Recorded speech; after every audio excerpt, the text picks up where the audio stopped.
प्रमोद प्रेमी यादव बहुत जल्द जाएंगे जेल। जी हां, आप लोगों ने सही सुना है। इस वीडियो को ध्यान से देखिए। यही लड़की प्रमोद प्रेमी जी के ऊपर एफआईआर की है।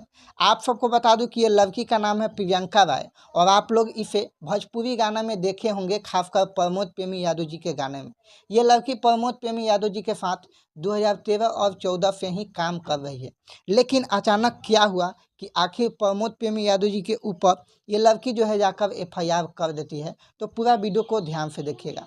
आप सबको बता दूं कि एफआईआर करने के लिए या एफआईआर की है, अभी तक इसका कहीं भी जिक्र नहीं किया गया है और ना ही कोई इसका प्रूफ दिया है। लेकिन कुछ यूट्यूबर लोग बता रहे हैं कि प्रमोद प्रेमी यादव जी के ऊपर ये लड़की जो है भोजपुर के उद्वंत नगर थाना में एफआईआर की है प्रमोद प्रेमी यादव जी के ऊपर। लेकिन अभी तक ना ही प्रमोद प्रेमी और ना ही ये लड़की खुलकर या कहीं भी सोशल मीडिया पर कुछ ऐसा नहीं बताई है। तो हम या आप ऐसा नहीं मान सकते हैं अभी, जब तक प्रमोद प्रेमी यादव और प्रियंका राय जी सोशल मीडिया पर इस चीज़ को पब्लिकली शेयर नहीं करेंगे, तब तक इस खबर को जो है रियल नहीं माना जा सकता है।